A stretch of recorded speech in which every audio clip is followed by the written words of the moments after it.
Well, this is Worldview. Thank you for joining me on the show today, a special episode. I'm Yvonne Katsande. Well, the war between Russia and Ukraine has been ongoing, with the possibility of an escalation.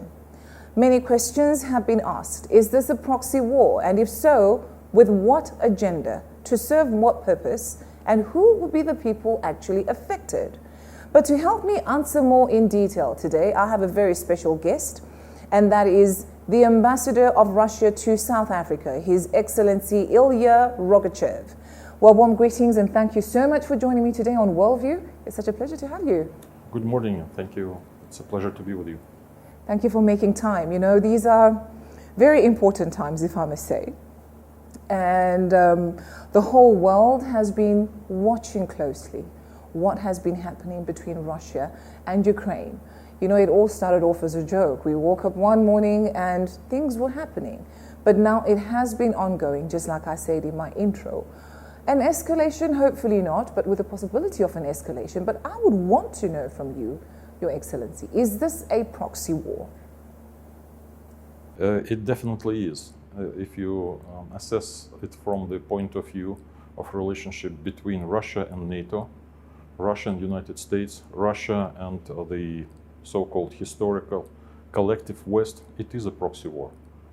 Though we use a different term, special military operation, for a number of reasons, in particular because it has relatively limited goals, and initially we have committed just a very limited part of our military to it.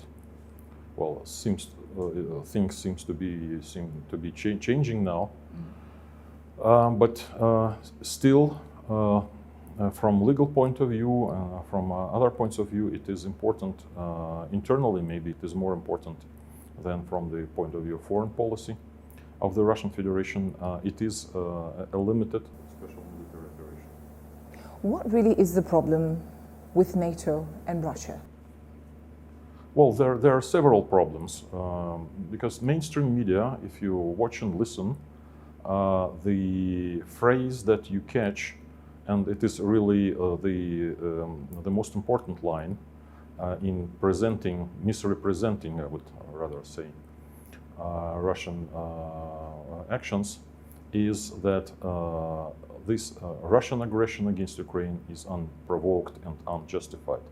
Now, of course, we have many reasons, very important reasons for doing that, and we have negotiated for many years with our Western former partners and our Ukrainian neighbors and former brothers and sisters, and we have warned them about the red lines that are there, not crossing these lines, for Ukrainians themselves, for NATO in terms of expansion eastwards, and moving military infrastructure and all kinds of military installations closer to our borders. Every year it was happening. So it's a question of territory, borders, whose land belongs to who. Is this maybe the main reason? No, it's the main reason perhaps is considerations of strategic security. So the NATO infrastructure moving closer and closer to our borders. It's not about capturing or recapturing some territories. But I think that's where the point of interest is. NATO moving closer and closer to your borders. Why would they do that? Do they want to invade Russia? Not necessarily invade, but it is possible with the modern military warfare techniques and strategies to put a country in a desperate situation when it cannot physically defend itself. So without waging a real war, it is possible to subdue a country. Right. Now, would that also be the reason why you had a referendum and the seceding of certain parts from Ukraine to Russia? Does this secure Russia? It has been done mostly in the interests of the Russian-speaking population of Ukraine. Historically, the east and the south of Ukraine are not Ukrainian per se lands. They are populated mostly with ethnic Russians, Russian-speaking minority, which is a big minority, numerous minority, though, in Ukraine. And they were discriminated against for many years. In particular, a situation became much worse in 2014, when an unconstitutional coup d'etat took place in Kiev. And it was helped, assisted by our Western former partners, who at least agreed to have a pro-Nazi, pro-ultranationalist regime in Kiev. In fact, many people and experts think that they have conspired with the Ukrainian opposition in order to remove absolutely legitimate President Yanukovych from power. Since then, many discriminatory actions have been undertaken by Ukrainian government. Many discriminatory laws against Russian culture, education in Russian language in general, were adopted and implemented in Ukraine in a very brutal manner, because when people protested, they were violently suppressed, like in Odessa, for example, on the 2nd of May 2014, when peaceful demonstrators were driven by ultra-nationalist groups into the so-called trade union buildings, and it was set afire, and then 42 of the protesters burnt alive, and others tried to escape the fire and jumped from the windows of the upper floors, and the crowd rushed to finish them to make sure that they do not survive. These and many other crimes remain uninvestigated, actually, despite the fact that there are dozens of videos posted in the internet, and so multiple evidences was available to the investigators. But that was in the south of Ukraine. In the east of Ukraine, protesters and clashes against the protests degenerated into a civil war, basically. Just Crimea managed to escape this plight, because they had pretty early this referendum on joining Russia, and so for them it is okay now. They are reunited with their motherland, and they enjoy all the democratic privileges of human rights protection, and so on and so forth. But in the rest of Ukraine, things turned ugly. I mean, the south and the east. And in the east in particular, this latent conflict was going on for 8 years. And the Ukrainian government was preparing, was assembling and training the army, their military, in order to attack Donetsk and Lugansk People's Republics, who were not recognized as independent states, including by Russia, until the 21st of February this year. And of course, these preparations were known to the Russian side. They were known to NATO. They were known to others, because NATO assisted in this. As such, hundreds of instructors were there, equipment was sent there, and so on and so forth. So to a large extent, the army that was being prepared to attack Donbass was NATO army.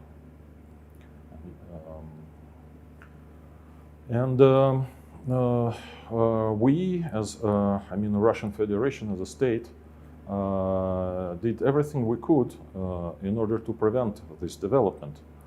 but it didn't work. Let me remind you that last December, Russia suggested to sign 2 treaties on mutual security guarantees separately with the US and with NATO as a bloc.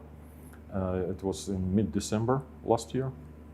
But that proposal was just laughed off by the West. And by mid-January this year, the last-minute effort, diplomatic effort, has been also done on our part. I mean, the letter that was addressed by Foreign Minister Lavrov to his NATO counterparts, where he reminded about the principle of mutual and indivisible security. And that principle was negotiated for many years within the OSCE, and it was adopted. It is enshrined in a couple of documents that were adopted at the leaders' level. And basically, well, it says that no state should try to ensure its security at the expense of other states, security of other state. And again, the responses were in a way that the Western partners were not going to implement this principle. I find that very particularly interesting. Let me just come in there, because one too many times Russia has come out to acknowledge relations with the West, with other counterparts. President Putin, even in several of his media addresses, has actually acknowledged relations with the West. But it always seems like those relations, just like you're rightly putting right now, are just then forgotten. And I would ask, why though, repeatedly for that matter, would that keep happening? Well, we'd better ask the other side. If they could answer. Why are they doing that? Yeah. Well, we can only assume the worst in this situation. That there is a strive for world dominance, and everything that is in the interest of ensuring the world dominance of the West, of the United States of America in particular, is being implemented and performed regardless of all kinds of promises, circumstances, interests of others, and so on and so forth.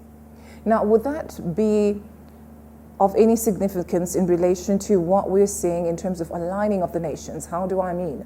We have the BRICS nations, we have the Shanghai Cooperation, different aligning, African Union, out of the context of just having the United Nations. Would you actually say that maybe the BRICS bloc might be targeted by America? And if so, what would then be, how do you leverage being in the BRICS against America? Maybe I should put it that way. Is it of any benefit? Does it then give other nations within the BRICS like an opportunity to move away from this dominance from America?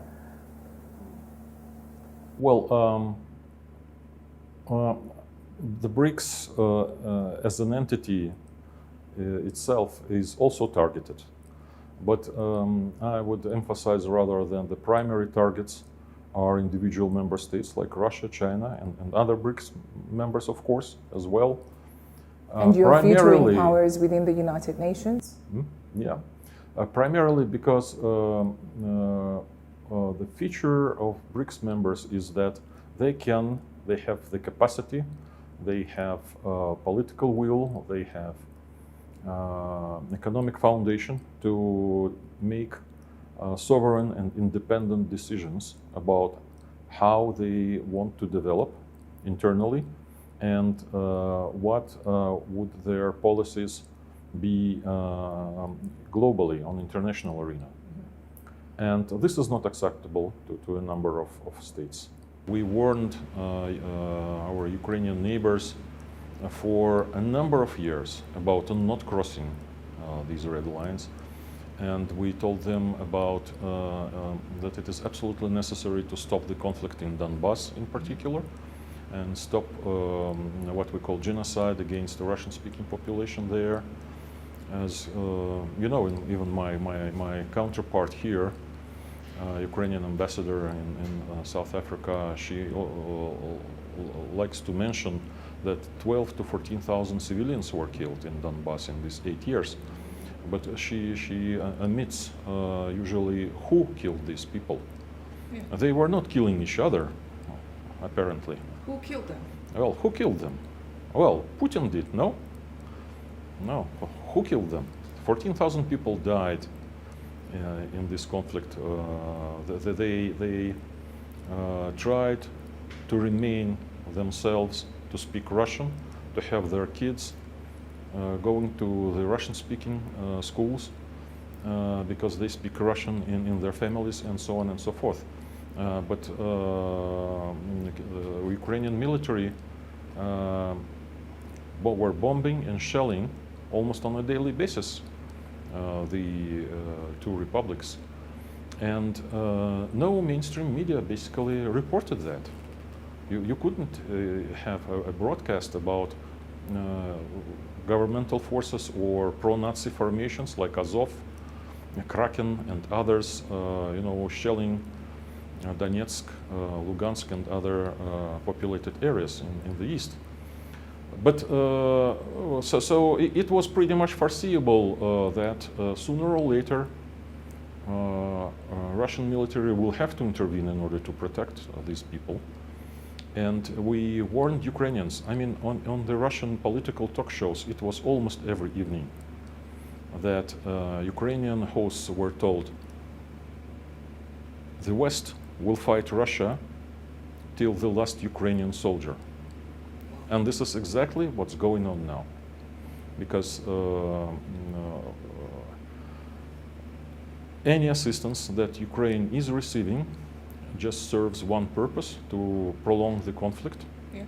And US officials, like on the military side, in the EU, on the political side, they do not hide that the only purpose of these assistance, massive assistance to Ukraine, which already exceeded by far Russia's yearly defense budget, by the way, just in 7 months, that this massive assistance has just one goal: to bleed Russia, to weaken Russia, to harm Russia as much as possible. Who exactly are the main players in assisting Ukraine with this war? Well, it's even more than NATO countries. About 50 states, over 40 states at least, assist Ukraine in military terms, providing arms, all kinds of materiel de guerre, intel, planning, military planning, training, accepting Ukrainian military on their territories, providing them so-called strategic depth, because otherwise we could have, annihilate all the reserves. In Ukraine by yes, now. Yes, and so on. So it is a 100% proxy war, and it is very disturbing, and it's very regretful that Ukrainians, at least a very significant part of the population, has agreed to serve to this purpose. Now, having said that, the Crimean bridge terrorism, the sabotage of both Nord Streams, do you want to tell the world who exactly is responsible, and do you plan on counterattacking? No, these are not our methods, so we are not doing the same. The attacks on the critical Ukrainian infrastructure that take place these few last days, they are perfectly legitimate from the military point of view.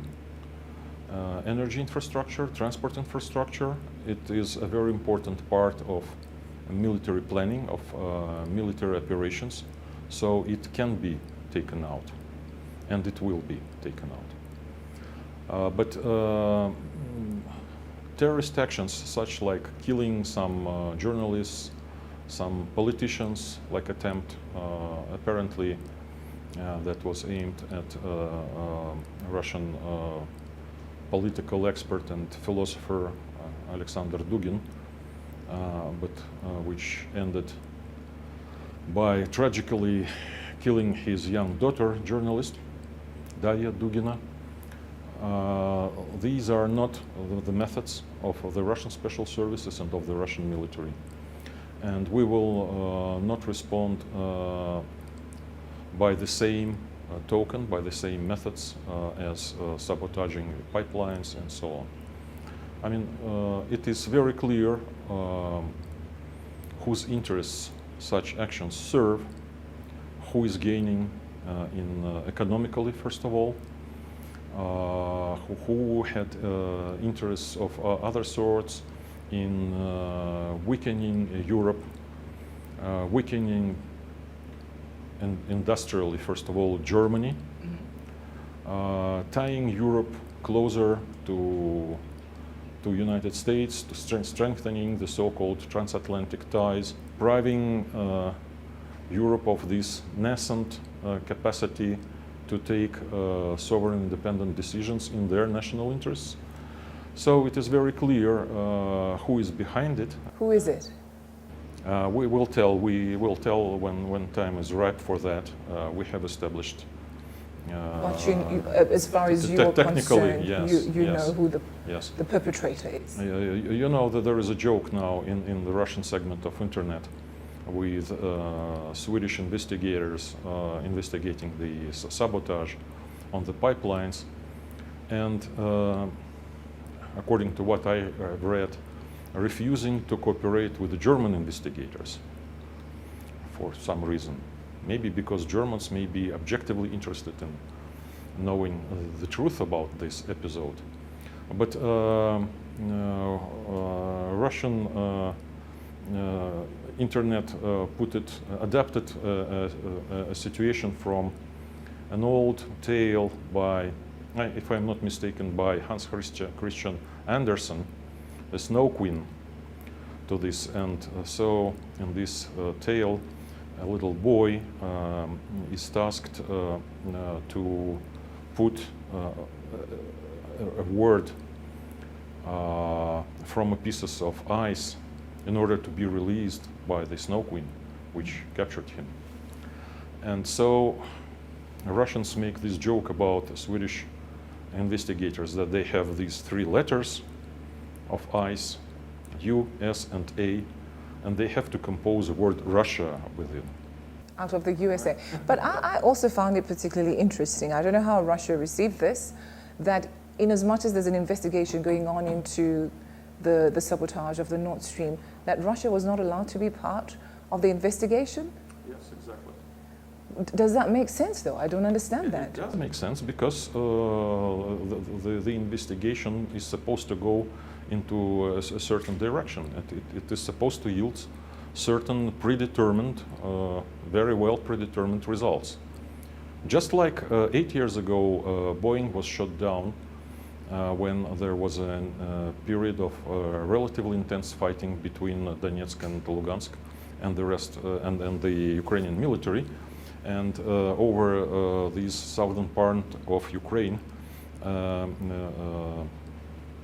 passenger plane, Boeing, was shot down, and more than 200 people died, I think. I think that was a flight from Amsterdam to Southeast Asia, to Malaysia, to Philippines. Malaysia, I think. And most of the passengers were nationals of these two countries, but of course many others. And Russia, there was a special investigative group established internationally. Ukraine was part of it, but Russia was not. So interesting. Yes, it is the same pattern, the same tactics every time there is a provocation or there is a terrorist act, criminal act of this sort. Now, you have the United States and France accusing Russia of destabilizing Africa, using the Wagner Group. As an official from Russia, you would care, or would you rather care, to share some information or the truth on the cooperation of Russia with African countries towards security, which is obviously a main issue. What is and what is not in the cooperation?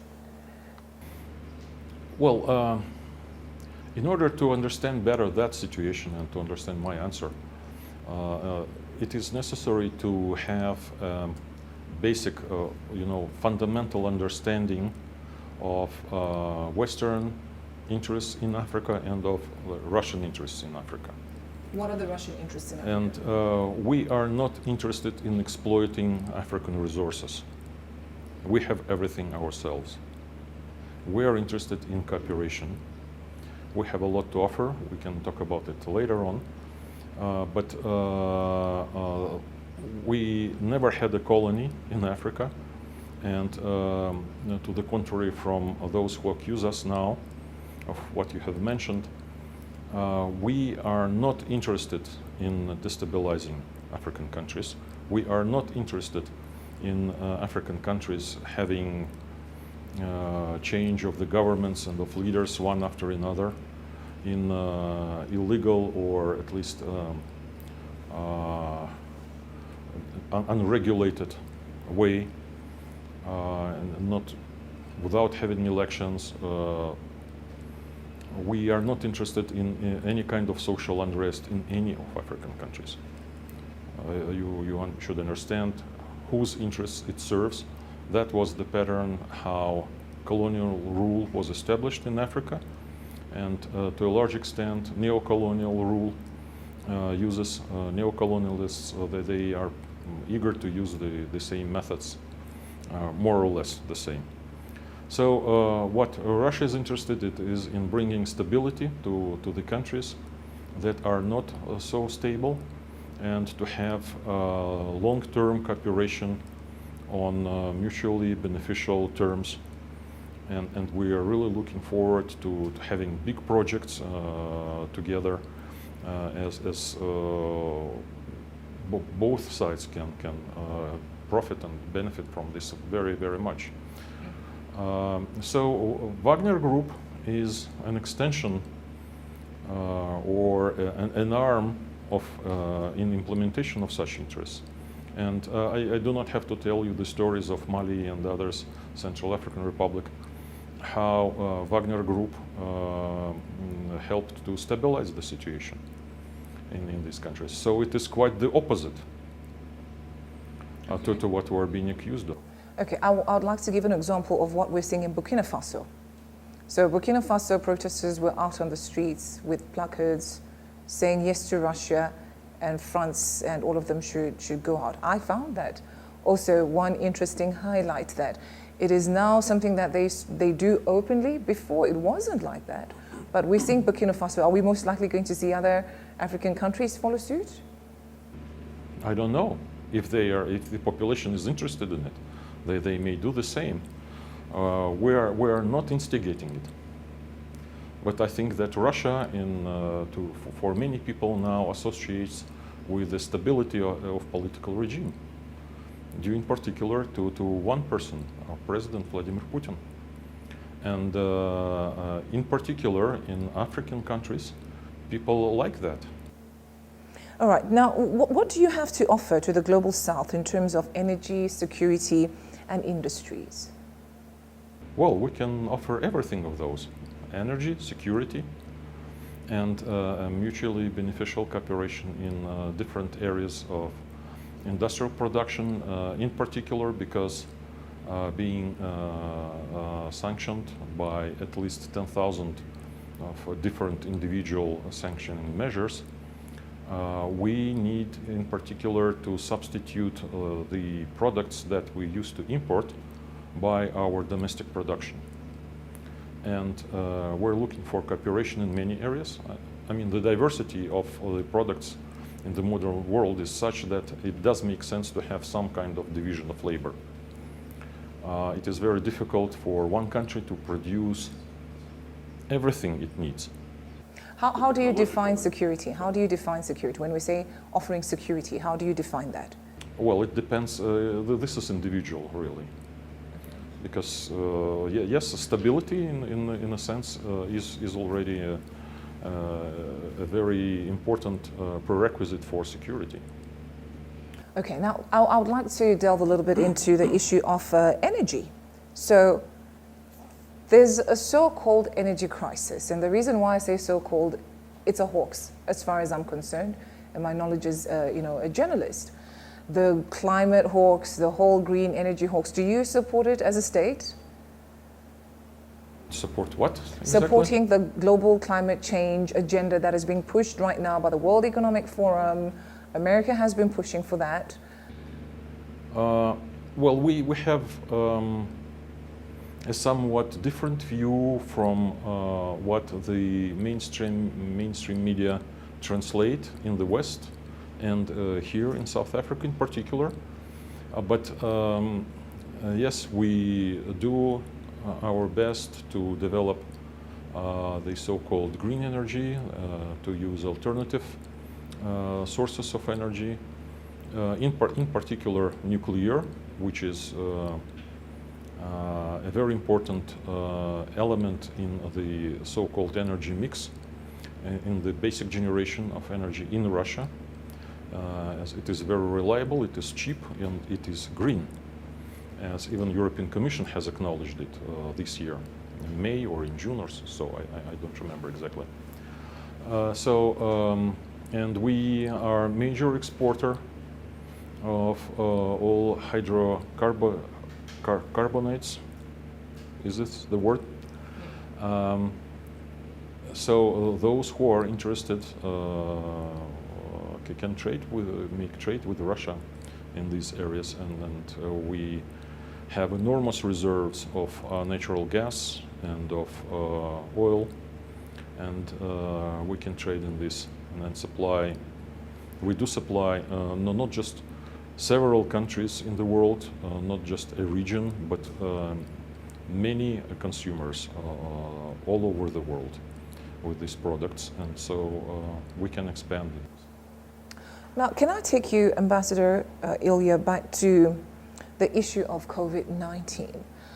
Maybe let me start off by asking you, do you believe that COVID-19 was an actual pandemic or a plandemic? No, I don't know. You don't know? Not even maybe some sort of information as to what was really happening with this issue of COVID-19? No. Okay. Just speculations, no. That I cannot call this information. All right. Now, your vaccines were trashed by the West, but now the West is also admitting that their brand of vaccines were dangerous. What are your thoughts on that? I mean, there were people that would even get, vaccinated using the Sputnik. It's the Sputnik, right? But when they traveled to other countries, they were told that the Sputnik vaccine was not actually a vaccine. And we never really got to understand or hear what was the reason for the Sputnik not being a vaccine, yet Russia released it as a vaccine. What are your thoughts on that? Well, I think that there is a very cynical fight for markets for pharmaceutical products, and that lots of decisions by governments were made on that basis rather than in the interests of the population. And unfortunately, we know that there are many more deaths in different countries due to vaccines that are not so good, in fact, mRNA that it was reported. What do you think about mRNA? mRNA vaccines? mRNA, yes. Sputnik, is it mRNA or it's just a... Sorry, I don't know. Okay. I am not such an expert as you are in this. Okay. But I thought that Sputnik is good. I'm vaccinated with Sputnik. Because I know the debate has been mRNA technology is what is actually killing the people that are getting vaccinated using Pfizer and Moderna. But you will continue to produce Sputnik for anybody who would want to use the Sputnik vaccine worldwide? I don't know exactly what the plans are, but there is enough of Sputnik vaccine. But we also have we invented several other vaccines that came after the Sputnik. Yes, more that are targeted against certain variants of COVID-19 and adjusted for populations of a certain age group, and so on. How badly was Russia affected by the COVID-19 pandemic? Did you have high numbers of people getting sick actually? Yes. Or even dying from the virus itself? Yes. And so the number of deaths in Russia is well over 300,000, yes. And a lot of people suffered from, contracted COVID-19. So yes, we have suffered. Okay, now what's your take on the OPEC decision to cut down production to 2 million barrels per day after the EU instituted price caps? Well, I'm not an expert in this field either, but what I've read in the open sources is that this cut was symbolical to a large extent because some members of the OPEC Plus were already producing in quantities much lesser than are the established caps for them. So that reduction didn't mean that there physically will be 2 million of barrels per day taken off the market. So I mean it's not what it looks really. Okay. All right, now Ambassador, as I actually conclude our conversation for today, I would like to ask a question that I think has been asked severally a number of times by many different people. Why is it that President Putin is actually labeled as a hateful person, as a villain? We've never really understood it. We've never really heard of any. For example, you could say, oh, this person is a villain because they did A, B, C, D. Why is it that the rhetoric out there, the narrative out there, even by corporate media, labels President Putin as such? Mm-hmm. I think this is a political and propaganda trick. Because in order to denigrate the whole nation, a state, which is a part of the policies towards Russia, China, Cuba, Venezuela, Iran, and others, you have to demonize people, beginning with their leader. If there is a authoritative leader, and you demonize it, him or her. They say he's a Satanist. It makes. Do you know they actually say that he's a Satanist? Well, I think that those who say that are on the dark side themselves, rather, because whatever our Western colleagues are doing is aimed at preserving the Western world dominance that's been there historically for about 500 years. And they are desperate in order not to lose these dominant positions, in plural maybe, this is why all these things happen. I mean, there is another side that Russia counteracts and doesn't play to this tune. So this is why we are so bad. I found it interesting that they would actually say that he's a Satanist. Yet President Putin came out and spoke against transgender, this whole LGBTQ agenda. And he felt, I think he said, you can correct me, he said that he didn't feel that it should be imposed on families. Having said that, how then is Russia poised to uphold Christian values, just like President Putin alluded to? Well, he's a believer. He's a religious person himself, first of all. So this is a complete travesty to call him Satanist. Secondly, our society is somewhat more conservative and traditionalist than in the rest of Europe, for example. Not all of it, though. And it concerns mostly values other than political, than foreign policy issues. But for example, Russian society is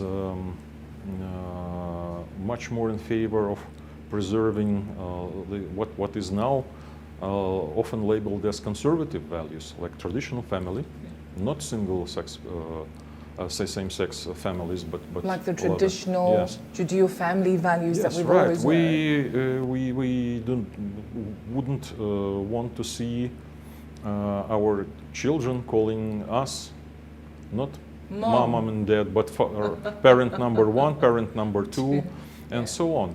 We do not believe that your gender is a matter of free will and choice. And many other things. And there are laws that prohibit